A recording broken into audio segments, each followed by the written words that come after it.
வாங்க இன்னைக்கு காலை சாப்பாடு என்னன்னு பார்ப்போம். உங்கள் பிள்ளைங்களுக்கெல்லாம் லீவ் விட்டாச்சுங்களா? எப்படி இருக்கீங்க?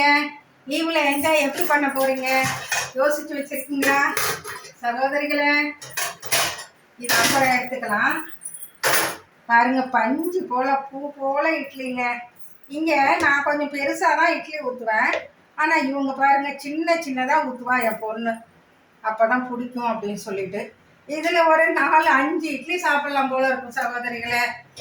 பாருங்க, இன்னைக்கு இட்லி.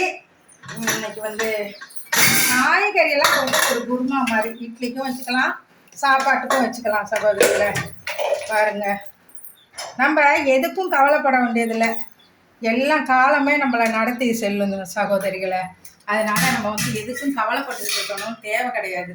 எல்லாம் அதன் காலத்தில் நேர்த்தியாயின்னு வந்து நமக்கு நடக்கும். அதை தான் ஆண்டவரும் சொல்லியிருக்காரு.